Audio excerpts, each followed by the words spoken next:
Hi, this is Tamsen Granger. So Dan Abuhoff. With Tamsen and Dan read the paper on Sunday, February 10th, 2019. It's the Grammys tonight. Okay. Are we watching the Grammys? I have no idea. All right, we'll see. But we don't usually watch the Grammys. We could do that if we want to. We could. We have that. We have a television set. I don't know. Or we can just catch the highlights on YouTube at another time. I know you have a stake in the Grammys this year. Other than that, it's Valentine's Day this week. Yes. So, get your shopping done. Well, you can mention, what are we going to see on Wednesday night? We're going out. We're going to see Diana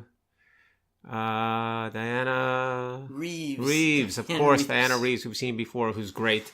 And she's giving a concert at McCarter Theater in Princeton. So how could we not go? Yes, very romantic. Yeah, it is very romantic. You're coming home early. It's my idea. To go to it. I'm impressed with myself. How fun is that? Yes. Okay. Wednesday night. All right. So this week, though, we were busy as always. Busy.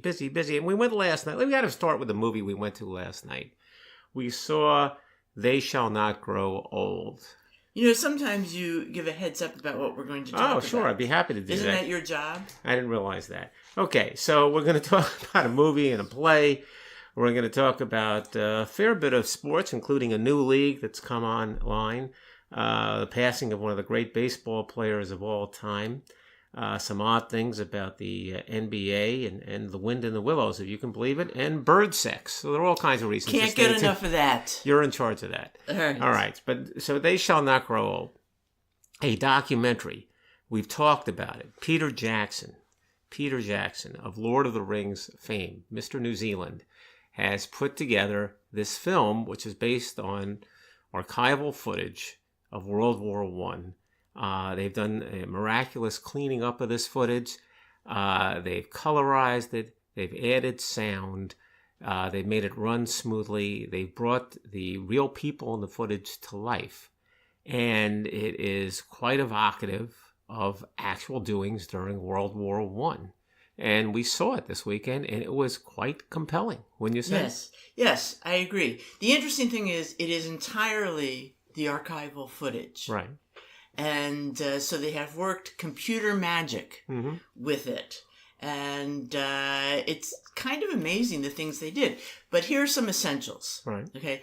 Essential was Peter Jackson's introduction. Right. And then at the end, he actually goes through and explains the process. This is separate from the movie. The movie itself doesn't even have titles. Right. Has nothing. It's right into that footage. Yes. Okay? No explanations, no background, and all the talking you hear, I would say like 90% of the speaking, or maybe more, is really from hours of actual recordings with survivors, British survivors of World War I that were recorded years ago. And so they had, at the end, Jackson explains that they had 1,000 hours? Yeah. Hours and hours and hours of this commentary that they had to sort through. And they used real men and real men's experiences. Look, I think that's a good point. And you've seen this. I think we've seen stuff like this in museums before. They'll have sort of oral histories, if you will, tapes, audio tapes of people who were at some event, lived through some doings. In this case, veterans of World War I. Very complete oral history tapes. Many, many hours, as you say. And actually, I thought that was almost 50% of the experience. In other words, what he really did is not so much, it wasn't simply bringing the footage to life. It was pairing the footage with the oral histories. And that's what made it work. If you had just shown the footage without the oral histories, the real people, it wouldn't have landed, and vice versa. And they are detailing their feelings and their experiences. And in some cases they say, I haven't talked about this. Right. And I haven't thought about this for years, but this is what happened. And some of these kids are 17 years old when they're going through this. Well, the actual experience, we have to warn people, it's vivid and it's rough. It is, what comes across is how awful it was. Yes. To be an infantryman which in I think World we War knew. One. I mean, well, there's one thing of knowing it, it's another thing to experiencing it the way this movie has you experience it. I have to say, being American, I think we're not quite as familiar with both the archival footage, which Peter Jackson, when he introduces it, he says, "Oh, we all know these films. We've seen them hundreds of times." I think he's serious. And I'm sure for the British public, it's true. Right. But not so much for us. So there's a little bit of, we have to catch up to some extent. We're not as intimately familiar with the chronology and everything that was going on. But it is so compelling, and he says at the end, and then one of the characters says at the end, they describe this awful experience. There's death all around, and it's described as an artillery-driven war, which means that the soldiers are getting killed by this artillery. That's the way it goes, both the Germans and the English, and it's just awful. And to the extent that there are survivors, obviously there are some survivors, but many don't survive. These kids come back.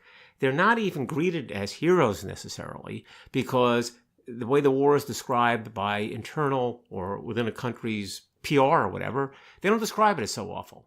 So they come back and people don't know what they went through, to the extent that one of the witnesses, one of the oral histories says, "I'm describing it to my father." He's saying, "Well, I don't think that's exactly right." And he's saying, I was there. Yeah. And he says, "Well, that's not my understanding." And so, it's awful. But the other thing you touched on, I think, is worth coming back to. Peter Jackson is awfully charming. Unbelievably charming. And he's not on for 5 minutes. He does a 10-minute intro and a 30-minute bit at the end explaining it. And he's a wonderfully humorous, interesting guy. Plus, he's a World War I nut. Yes. He has an enormous collection. Right. Including, I read online, he has like 40 airplanes or something. Oh, does he? From World War I. Well, at one point... And he has a whole business that involves resurrecting these old... At one point, he says that there's some reference to having the sound, and the sounds are very important. They said the sounds of the shells, the sounds of the rats. It's unbelievable. And at one point, he says, you needed the sound of an artillery gun. And he says, and he said, I have an artillery gun, as one does. And right. So he's a total nutcase. But anyway, so we think you should see it, although you got to be prepared. It's not a laugh a minute. The technology of it is amazing. And very persuasive. They colorize. It's worth seeing much of these films, and it's highly memorable. It will stay with you. And just the straightforward. This is what it is. And he does curate it. It's not. He's working with 100 hours of film that he's cutting down to 2 hours. Roughly. And he manages to do that by deciding to tell sort of a particular story rather than all the stories. It's not exactly a date movie, but I think it's definitely worth seeing. So the other thing we did see this week that would have been a date, but this is the nature of encores. So encores are just performances that go on for one weekend. We want to talk about it, and we promote it. This is at the New York City Center for those... who aren't familiar. And it's revivals of old musicals, generally quite old. Okay, and they just do it over the course of a weekend, and they try to get some stars in it, and some not household names, but people who are known within the Broadway community as very skilled. And for some people, it's their big break. Because it's a very knowledgeable audience. And they do 3 different shows in the springtime. Right. And I think that's a good summary. And I think the bottom line is, before I even talk about this production, is go. If you're all interested in musicals, go. And so there are 3 a year. There are 2 more. The next one's coming up sometime in March, maybe the 3rd weekend or something like that. And there's one in April, if I recall. Not always easy to get a ticket. Is that right? Yeah, because subscribers have most of the good tickets. Like us, yeah. But if you can get a ticket, you'll be up in the nosebleed section with us. And it's not as expensive, by the way. We pay, $75 or something. But in any event, so this production was Call Me Madam. And... which was originally a vehicle for your friend and mine, Ethel Merman. But see, in a sense, it's the perfect encores production, which is not to say it's super, but it's quite good. But my point is, it's perfect in the sense it's reviving a musical that people don't really know well, but it's a lot of fun. And there's a lot going for it. It's a 1950 musical. I guess we're going to call 1950 musicals old at this point.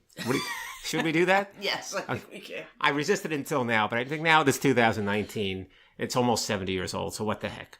1950s musical, which does not get revived. It's very old-fashioned. And it did, as you say, star Ethel Merman playing a woman, thinly veiled, based on Pearl Mesta, who was a great Washington hostess. During that period, during that post-war period. And she would have parties inviting Democrats and Republicans. And they would drink together and do God knows what together. And it was a Washington in which people kind of got along in a certain way, even as they opposed each other politically. And theoretically, she influenced politics. I don't doubt with her money. Right. Okay? And she, and as a reward, she gets offered an ambassadorship. Right. And so the story of the musical is this incredibly kind of gauche, almost ugly American hostess. Right. She's an oil heiress. She's got dollars to burn. Yeah. Coming to a small country, and it's based on Luxembourg. I think they call it something else. But in any event, yeah, and it's a light 50s musical. I think that the key things to think about, number one, is Irving Berlin. And Irving Berlin, great songwriter, and he's a certain kind of songwriter. Wrote Annie, Get Your Gun, if you're familiar with that. And but a million other songs, including God Bless America. Which turns up a couple times. It does, because he knows to use his own stuff. And look, he probably, I think it's a strong argument, Irving Berlin is sort of the American songwriter of the 20th century. Not always showing up in shows. But in any event, so it's got great, and it has great songs. Lovely Day Today. It's a lovely day today. There you go.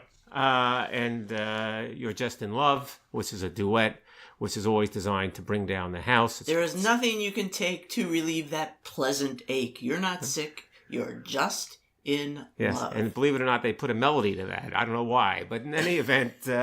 Also, I Like Ike. I Like Ike. I Like Ike or We Like Ike. Ike is good on a mic. Yeah, and the introductory song, The Hostess with the Mostess, which is a little risque, so we're not going to get into that. But the fact is, it's an Ethel Merman thing. Now, they didn't have Ethel Merman. She was unavailable for this. So they were a little hamstrung there. They had Carmen Cusack do it. Carmen Cusack was the star of Bright Star, the Steve Martin musical of a year or so ago. She's very nice. She's very talented. She did very well. She's not Ethel Merman. So you missed Ethel Merman once in a while, in particular in the opening number. But on balance, she did very well, I thought. The other folks in the cast, Ben Davis was great as the male lead. A fellow named Jason Gotay, who happened to be Spider-Man during that musical, was in a supporting role. They had a lot of fun in a scene with Carol Kane and Daryl Hannah of Saturday Night Live. Internet sensation Randy Rainbow did a turn. That's not a name I know, but he's in it. And it was funny. It was fun. The Times review was a little underwhelming, but that's the Times problem. Oh, but there were worse reviews, actually. But they're wrong. I sort of agree. You need a larger-than-life comedian. But my in the role. The bigger point. And Cusack was lovely. Yeah, but she's not Ethel Merman. She was miscast in a sense. She was miscast. But here's my main point. It was fun. I was glad I went. I'm sitting there in the first number saying she's miscast, and I still was glad I went. It's I enjoyed just the weird show. how many of those songs I know. Yeah. They're great songs. They're great. I'll tell you one thing that was in the review, the Jesse Green review in the Times. He said they're, quote, second drawer Irving Berlin songs. That's wrong. These are top drawer Irving Berlin songs. These are excellent songs. You keep some of your gems in your second drawer so that people don't get to them. These are top songs. Okay, they are top songs. But my point is coming back. See encores, go to encores. It's fun. It's not everything's a smash, but it's worth going to. All right, so we're going to talk just for a minute about hockey because yesterday was National Hockey Day. I wouldn't know this, but the Wall Street Journal let us know. There was National Hockey Day in Canada. Canada's National Hockey Day, in which they feature a TV marathon of hockey games, such that 1 out of 4 Canadians is watching the TV to see that marathon on Hockey Day. Oh, okay. So it's very popular in Canada. Yes, but what was informative about the Journal, they had a long article about how ice hockey was founded. It wasn't a long article. It was a little article. It seemed long to me. Amanda Foreman, who is in charge of historically speaking, right, and gives us the historic background the truth is of whatever is interesting. The woman doesn't know who started hockey. I wouldn't write an article about who started hockey if I didn't know who started hockey, and she doesn't know. She says that you do see it. Well, she knows a fair amount. There's a fair amount known about field hockey. Yes. How it gets on the ice is not too well documented. Well, but that's what matters. There is in the painting, Hunters in the Snow. Well, yes. By Bruegel. Of course, it's always a painting. How would we know? 1565. Why couldn't they take a photograph? 1565. You see people playing You've hockey. shown me the painting. It's unbelievable. There are people playing hockey, ice hockey, in 1565, according to this painting. But the question is about the Micmac Indians of Nova Scotia. It seems clear they were playing hockey at quite an early date before the European invaders arrived in the 16th century, but we don't know how far back. But nonetheless, by the 19th century, the Micmac Indians are the largest producers of hockey sticks. Yes, the other thing that happened in that century, two things that happened in the 19th century. Number one, Charles Darwin apparently is identified as a serious ice hockey player, if you can believe it. And number two is, improving on what was going on in the Bruegel painting, in which they're playing on a pond, someone comes up with the idea of a rink. Why is a rink important? Because they stop losing the puck, all right? Now when they hit it in the edge, they don't lose it. So that big advance starts setting up hockey for future success. Oh, is that what she means by the first indoor hockey? Exactly right. Game was played in 1875? Yeah.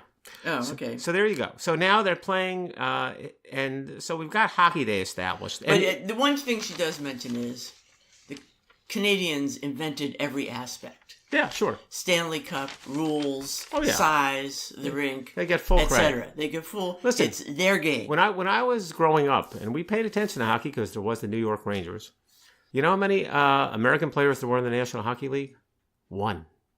Right, and we talked about this. And now. I'm not that old. It's kind of flip flop. I'm a young guy, and there's just one. So now we started to talk about this before. We won't dwell on it, but there are developments in hockey as in every other sport.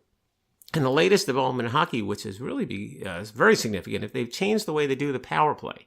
They've changed the line. You were anxious to tell me about. Well, I was anxious. Guess in case I'm involved in any games. Of course. Tamsen, of course. You're a defenseman. You want me to set up properly. Well, there are two things I have to tell you, okay? Tamsen, of course, played hockey in college. Two things you have to know. Number one is they come up with a new formation. You were telling me that you always set up in a box, which is the way it was normally done, and the box would have a defenseman at each point. They're called the points when you were on a power play. Right. They don't do that anymore. The box might collapse. All right. It could move from side to side. There you go. There we go. Variations on the theme. It's all coming back to the visual of it. Okay, so you would be completely at sea if you walked on the rink today to play hockey because they now play a 1-3-1. For more than one reason. This is the only reason. They play a 1-3-1. A 1-3-1, not a box. They can do this because there are two reasons. Number one, the players are more skilled perhaps than ever in terms of handling the puck. And number two, they don't play it with two defensemen. They only play one defenseman. Oy. You'd be out of a job, possibly. One defenseman. Everyone else is an offensive player because they press it. And in fact, they now succeed. The top teams succeed on 25% of power play chances with this formation, which is a very high percentage. Compared to? Used to be much less. Used to be under 20%. Really? Yeah. All right. I would say that they score most of their goals away, but there are fewer power play chances. Now I'm informed. Yes, good. Get your skates sharpened. I don't want you to sound like you don't know what's going on. I do need to get my skates sharpened, yes. And that's a pain in the butt. Yeah, well. But anyway. Bird sex. Bird sex. Yeah, go ahead. Okay. Do your worst. I guess it's funny that there are so many bird sex articles in the New York Times. Is it funny? I guess there are a lot of birds, so I guess there's a lot of bird sex. Yeah. But anyway, this week's bird sex is all about the hummingbird. Right. Now, it turns out the hummingbird is a pretty interesting bird. I mean, we've always known that, I guess. Yeah. In fact, the Aztecs were very impressed by the hummingbird. Their god of war was a hummingbird. Yeah. Which seems counterintuitive, doesn't it? Well, but anyway, the hummingbird, even though it's so small, it has this long beak. And in fact, some of them are hooked and spiked. And they can do amazing things with it. And the male hummingbirds are very aggressive with these beaks. So they are able to, they have to fight off rival mates, you see. This is called sexual selection, right? A narrow part of natural selection. Yeah, right. And it relates to the improvement of mating chances for being the dominant force here. Sure, it's just like there is for people. Yeah. Right. Okay. So the males use their bills. These cute little lovely birds use these bills to stab other males, also to fence. Yeah. Imagine they, like parry and feint, etc. Sometimes knocking the other bird off its perch. And so they have territorial areas. Different birds, different species have different kinds of territories, some big, some small. Well, but what's interesting to me is people took a while to figure this out. They just thought the bill was shaped this way so it was easier to feed. Well, they had made certain assumptions about how they actually use that. Right, but now it turns out they use it to fight. That's the revelation, isn't it? Yeah, no, but they also feed differently using the mechanics of using their tongue and this forked tongue and the beak as they feed are different than they were thought. Yeah. I guess, what do you call him? A scientist, Dr. Rico Guevara, at the University of California in Berkeley, is doing amazing research that people are fascinated by. A lot of it involves videos, but anyway, he's finding out a lot of new and interesting things. Let me explain some of the reasons that the hummingbirds are so fascinating. Have to do, first of all, they have the highest metabolic rate of any vertebrate. And so that's interesting. You know what that means? That means... they have a high heart rate. That means they need a lot of food. Yeah. Okay. So you have to be sure of, your energy. And so that's why the mechanics of how they feed is so important. Although they say you don't necessarily have to be the most efficient feeder if you have a lot of flowers around. So that again relates to the territory as well that they command. And also, they are the best at hovering. Oh, I knew that. Which is the most expensive, in this case, form of locomotion in nature. And of course, many people, many engineers and designers are interested in their way of hovering. Okay, how do you do that? How do you replicate that in robots and other machines? So this research is kind of interesting, but it is still, don't you think, kind of funny to think about these beautiful little birds being aggressive and deadly? Yeah, well, that's the revelation. No one suspected that except the Aztecs. Well, I think some people suspected it, but it wasn't the average bear. There's also an interesting article about a cardinal. And this article is in the New York Times. It's by Karen Weintraub. And it describes a couple who find in their backyard in Erie, PA, a cardinal that is half male and half female. And this is easy to spot in cardinals because the male cardinal is that bright red. And the female cardinal is kind of a dull tan, right? And so this is half red, half tan? On one side, red.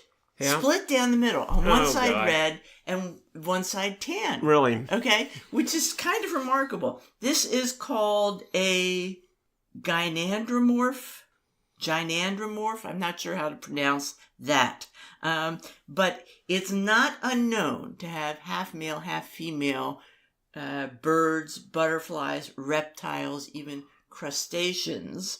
And there may be plenty of birds that are half male, half female. But it's easiest to spot Yes. in this cardinal. Now, there was actually, in the past, there has been a study of another, in the recent past, like 2008, there was a bird spotted somewhere that somebody was studying, but it got kicked out of its area by a very aggressive male. So, that was the end of that.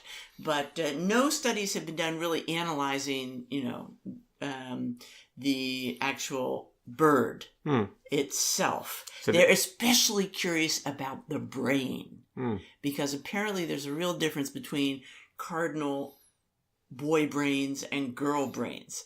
The boys have much more complex songs to sing, apparently. So their neural connections are different. And they're quite curious, does this half male, half female have a boy brain or a girl brain or both? Or a bird brain would be. Can they reproduce? And they think that this one could reproduce because it seems to be female on the left side.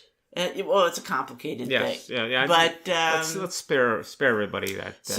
Their eye is on what happens to this bird, and the woman who's, I think it's a retired biology teacher. It's very exciting for them. I was just going to say we should all look into our yard and see if we see a red and tan, and dial it in.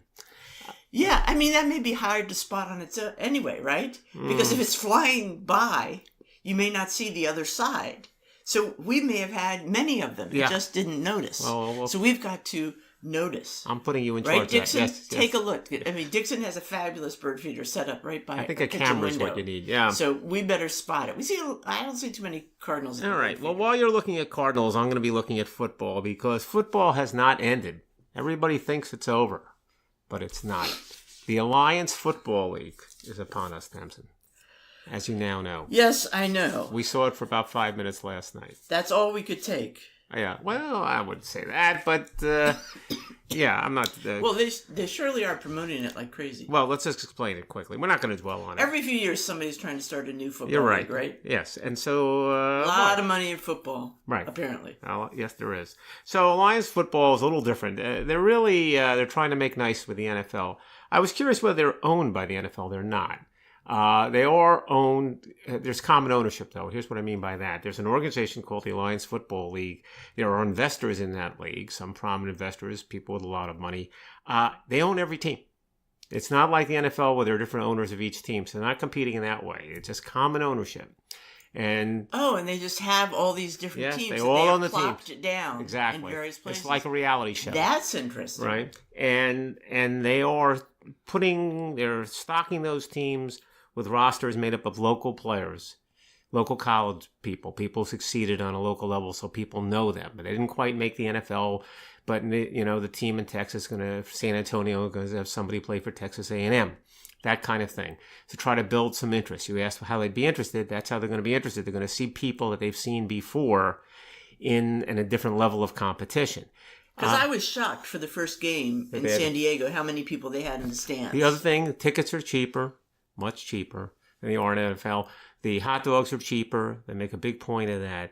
And they're trying to get people in the stands. And they're going to see what they do. They're trying to promote themselves as a feeder league to the NFL, even a minor league to the NFL. I don't see how that works. I don't see how it works either. But and I think that's crazy. Well, we'll see. We'll find out because they did pretty well last night. We'll see how they do today. And they're going to be around for about 10 weeks or so. They were talking about how if they got these guys more experience, maybe they would be NFL worthy. Yeah, but you're missing one angle. The angle that you and I were talking about last night. I think it's just for betting. It's for gambling. Yeah. And they're setting it up for gambling. There's an app that's going to allow you to follow things in a very granular way. And ultimately, that app is going to allow you to bet in a granular way. On every step. And every play. One of the investors in the league is MGM. Runs the casino. That's what it's about. It's about a different way of betting. So, I think this is a bad thing. Is it a bad thing, or do you just think it's not going to be popular? No, I think it's a bad thing. It's not that I'm against gambling. Yeah. I mean, that's somebody's choice. Yeah. What I think is bad is football. Well, the football's not going to be good. I mean, they're drawing these people. Yeah. No, I mean, these guys are going to get injured. More than the NFL players? No, but why would you want to have more chances for the brain damage, etc.? They're not being paid poorly. They're paying pretty well. I know, but still, it's Look, can you be paid well enough for the brain damage that results? Forget the brain damage. If you're against football, and the arthritis, if you're and against, all the things that affect if these you're guys. against football, you're against football. Then you're against the NFL, and fine.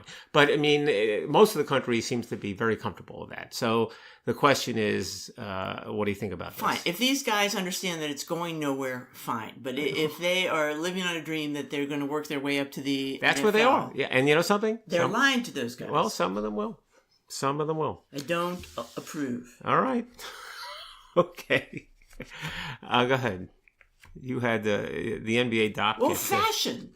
I mean, let's get... It's not fashion. It's about sports. You can't get yourself out of sports. It's the NBA. Well, first of all, the NBA, very fashion conscious. Yes, sadly, it's true, yes. Why is that sad? Because no one cares. I don't care about that. Well, you're wrong, because even a cardinal knows... You gotta look good, okay? The male Cardinals are trying to look good. Yeah, all right.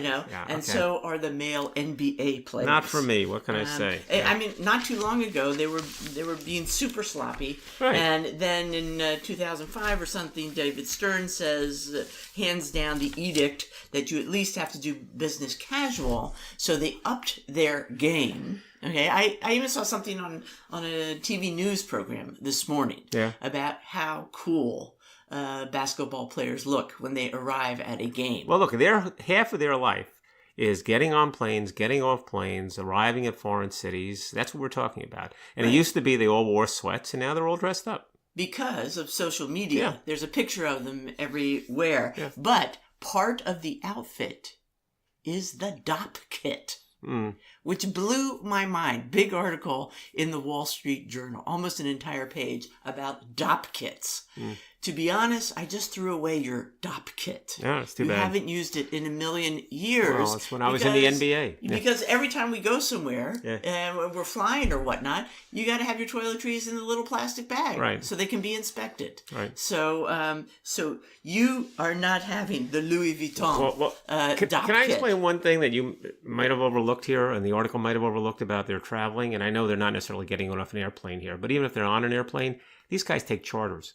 They're not going through security like we're going through security. Yeah, there wasn't a lot of discussion of the inspection of the DOP kits. It's more about walking I'm seeing the photos. Walking into the venue, and they're carrying... I mean, it says, after the Miami Heat drafted Dwayne Wade in 2003, he quickly deduced that the DOP kits his NBA teammates used to carry into the locker room telegraphed status. Okay, all the older vets had that. Wow, all right? That's some time ago. He's been in the league for 10 years. Okay, to a rookie guard like Mr. Wade, seeing the $700 leather bags the vets carried, they basically shouted, "I've made it." Really? Okay. He said, "You don't want your toiletry bag to be busted," he said. If you're coming in with a nice outfit, you don't want to be seen with a CVS bag. Oh, man. I would not fit in.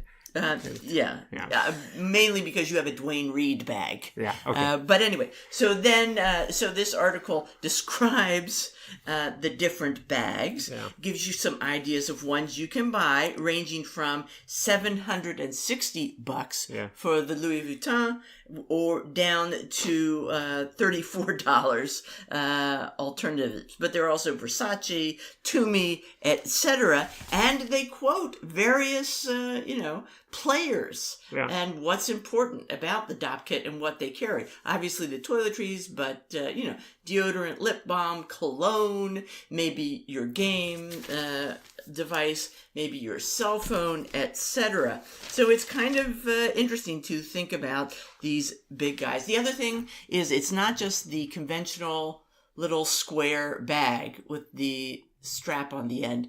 People are using fanny packs. The sales of fanny packs apparently have doubled. But they're not strapping around. Not strapping around their waist. They're carrying it. They sling them over their shoulder. Thank goodness. Like a woman like a mini messenger bag, right, shall we say. You almost said like a woman. I heard that. Yeah. So, in fact, one of the quotes they have is from Kelly Oubre. Yeah. Is that how you say his name? Never heard of him. He's a forward on the Phoenix Suns. So they say. He calls his merce. Yeah, good for him. Man purse.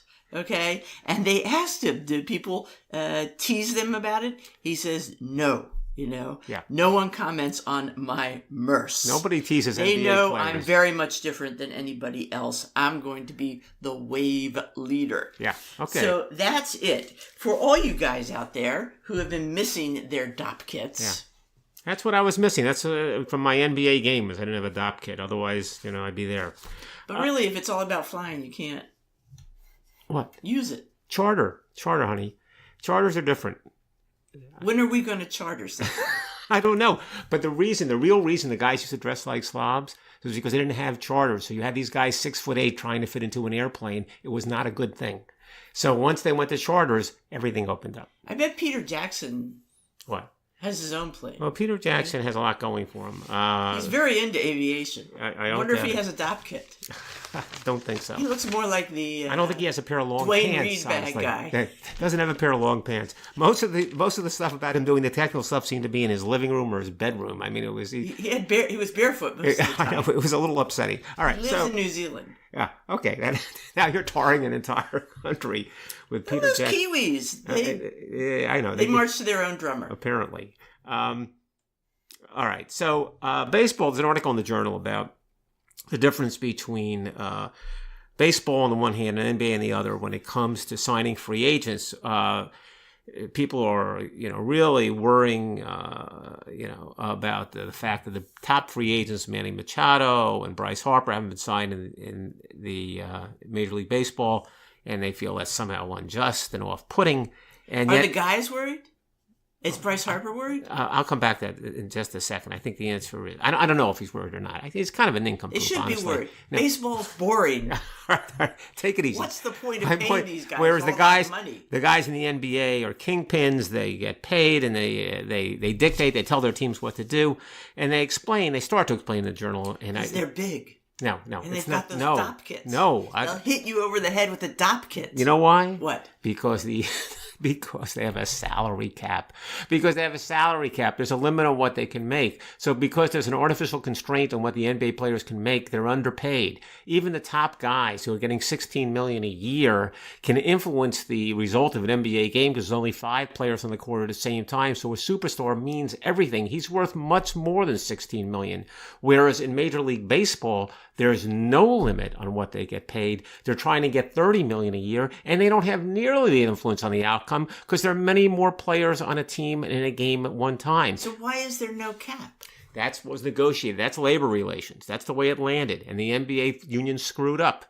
Or the MLB union did great. And we can go into that. It's a whole long story. Did they think they were doing a good thing by not having a cap? No. The union? No. They tried to do the best they could in terms of get as high as cap as they could. But look, the real reason, without going into detail, is at the time that was negotiated, the success of the league wasn't guaranteed. It goes up and down. Now it's, doing extremely well. It wasn't always that way with the NBA. The owners aren't too worried. We don't. No. There doesn't need to be a salary cap. Who would pay these guys? It's not that. Nobody's interested. It's not that. It's that the players need the league to succeed. And if the players need the league to succeed and feel they have to take a concession for the league to concede, then they agree to a salary cap. That's why. The NBA was not a sure thing, okay? Major League Baseball is a sure thing. You may think differently, but it is a sure thing. And that's why you couldn't go to the players and say you have to accept a salary cap, otherwise we're going out of business. No one would buy that. So you have no salary cap. The result is if you're paying people what they're worth, well, then they have no leverage because all their leverage is expressed in the figure that they're worth. All right? So that changes the dynamic. Now, does it make any difference if these guys aren't signed? No, it doesn't. I don't know why people are excited about that. It just means that, they're holding out for $31 million and instead they're only going to get $30 million. It's meaningless, frankly. Okay. But just to cut that off there for the moment, and get a breath of fresh air because we're sitting here saying, are we worried about Manny Machado getting $30 million? I'm not. But Frank Robinson died this week, okay? Frank Robinson, who was a great player. Now we're not going to talk about money. Just talk about great player. A substantially better player than Manny Machado and Bryce Harper. There's no comparison. Frank Robinson, who was a 12-time All-Star, who was on the Cincinnati Reds for the first part of his career, led that team to the pennant in 1961, was their top player, got traded to the Orioles for the 1966 season, did nothing less than win the Triple Crown. No one wins the Triple Crown. That means he led the league in batting average and home runs and RBIs. I can count on less than fingers on my hand, the number of people who have done that. Led the Orioles to win the World Series in that year, right? He hit 30 home runs, 11 different seasons, 100 RBIs, 6 different seasons. An unbelievable superstar. And then he became the first black manager in the history of baseball. And on top of that, he was a player manager. In the first game that he played or managed for the Indians, he came up in the first inning and he had a home run at the age of 39. He's an unbelievable guy, all right? And on top of all the statistics, all the amazing statistics with Frank Robinson, the thing that everyone talks about is how hard he played. Mm-hmm. And what a great leader he was. Mm-hmm. An incredibly hard player. And I'll just say one more thing about Frank Robinson, just to contrast him with Manny Machado and Bryce Harper. There is a statue of Frank Robinson outside 3 stadiums in 3 different cities. In Baltimore for the Orioles, in Cincinnati for the Reds, and in Cleveland for the Indians. No one's ever going to build a statue for Bryce Harper in any city. All right? All right? So what can you say? I mean, Frank Robinson is great in a way that the baseball players will never be great again, I suppose, without putting too fine a point on it. Go ahead. Just a quick review from the Wall Street Journal about a couple of books about Wind in the Willows. The Making of the Wind in the Willows by Peter Hunt. The Man in the Willows by Matthew Dennison. And the review is by Megan Cox Gurdon, who is the author of a book called The Enchanted Hour, The Miraculous Power of Reading Aloud in the Age of Distraction. So I think we can both agree that Wind in the Willows is a great book to read aloud. Oh, listen, I remember the Disney version of this, being completely captivated by that as a kid. And even President Theodore Roosevelt was a fan. Oh, really? Yes. Well, that's shocking. There's a letter in one of these books from him saying he enjoyed the characters that they had become. They were like old friends. Wow. And I think a lot of us feel that way, and we've seen a variety of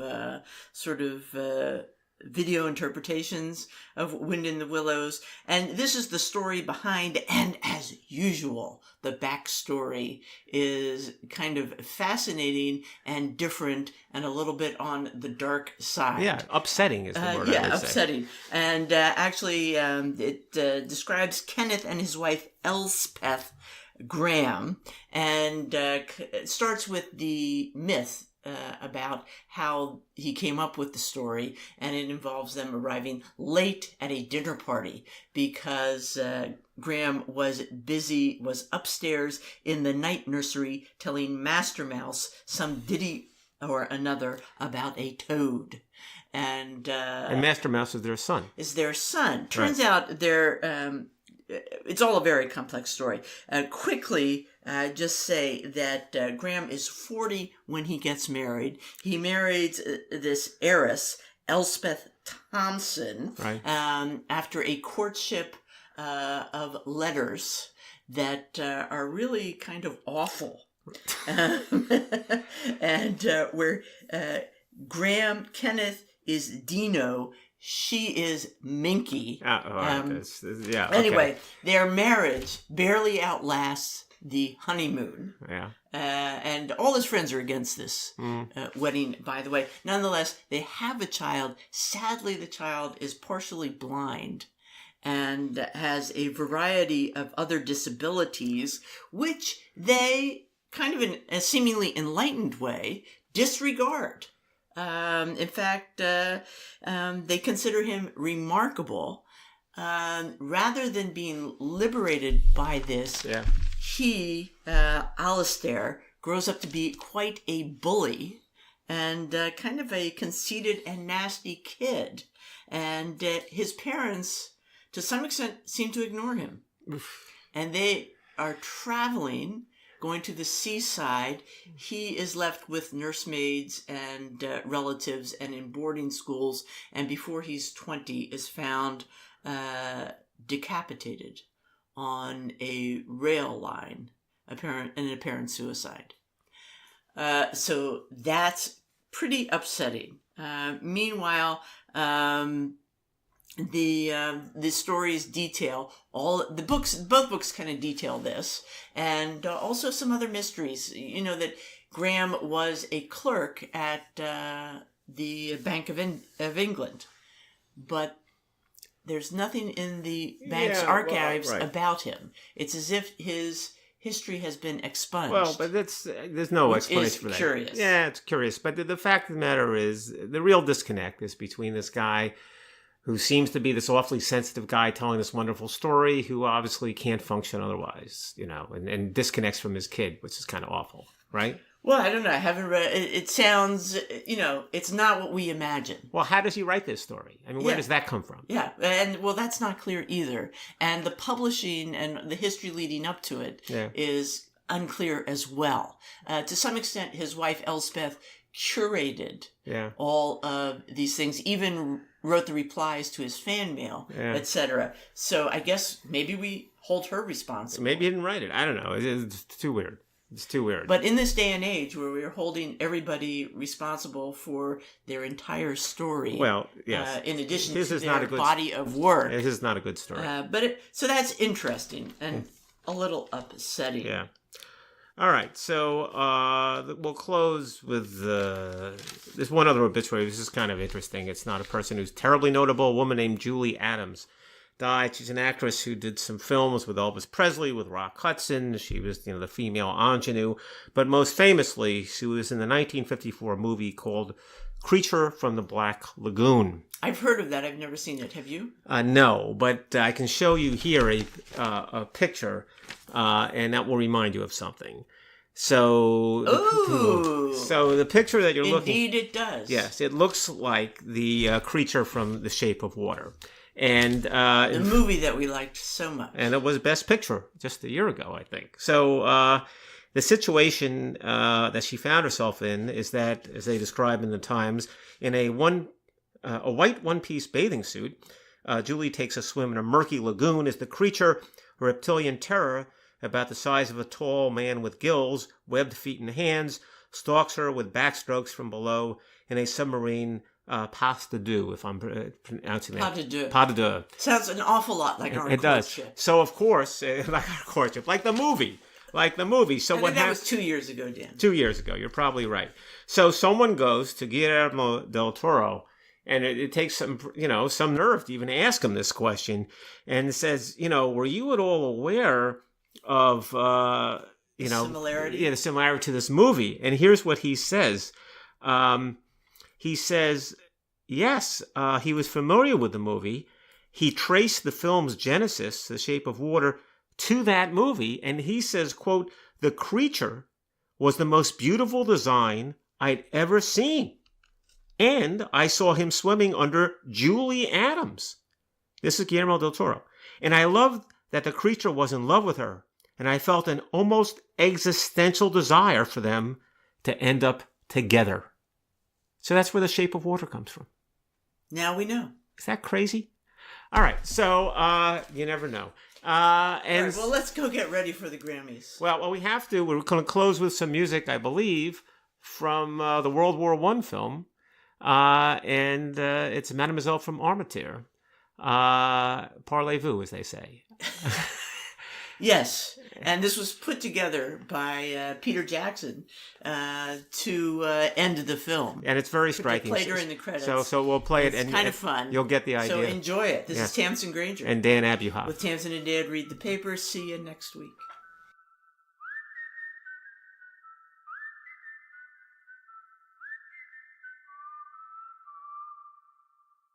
Mademoiselle from Armitiers, parlez-vous? Mademoiselle from Armitiers, parlez-vous? Mademoiselle from Armitiers, she hasn't been kissed in 40 years. Inky dinky, parlez-vous? Mademoiselle from Armitiers, parlez-vous? Mademoiselle from Armitiers, parlez-vous? Our topic in Armentiers broke the spell of 40 years. Zinky dinky, parlez-vous? Mademoiselle from Armentiers, parlez-vous? Mademoiselle from Armentiers, parlez-vous? You didn't have to know her long to know the reason men go wrong. Inky dinky, parlez-vous? Mademoiselle from Armentiers, parlez-vous? Mademoiselle from Armentiers, parlez-vous? She's always working dirty time. She makes her living upside down. Inky dinky, parlez-vous?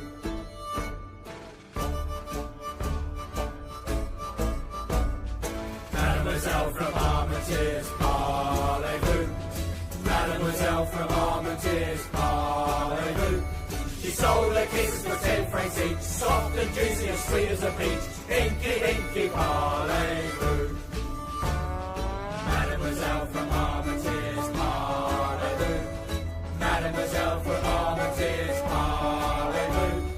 Madam, you got a daughter fair to wash your soldiers' underwear. Inky dinky, parlez-vous? I didn't care what came of me, parlez-vous? I didn't care what came of me, parlez-vous? I didn't care what came of me, so I went and joined the infantry. Inky dinky, parlez-vous?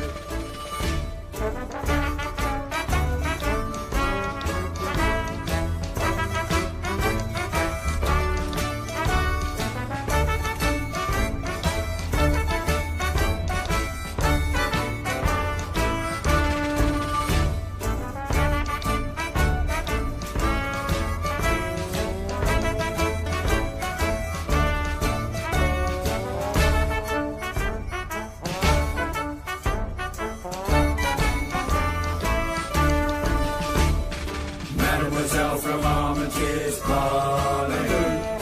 Mademoiselle from Armentiers, parlez-vous? When in the bed she sure was fun, working her ass like a Maxim gun. Linky dinky, parlez-vous?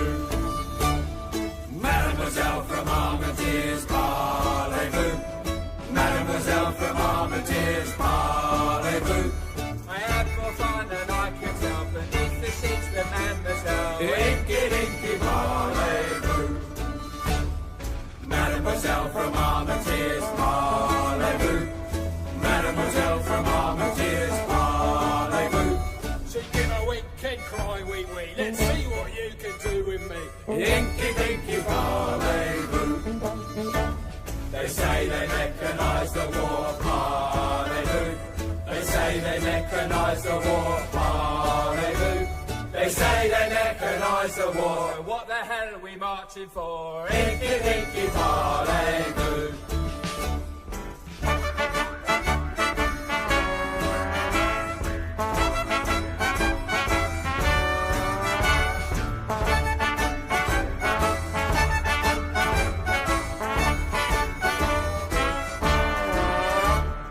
Mademoiselle from Armentiers, parlez-vous? Mademoiselle from Armentiers, parlez-vous? Mademoiselle from Armentiers, she hasn't been kissed for 40 years. Inky dinky, parlez-vous? The officers get all the steak, parlez-vous? The officers get all the steak, parlez-vous? The officers get all the steak, and all we get is belly ache. Inky dinky, parlez-vous? You might forget the gas and shells, parlez-vous? You might forget the gas and shells, parlez-vous? You might forget the groans and yells, but you never forget the mademoiselles. Inky dinky, parlez-vous?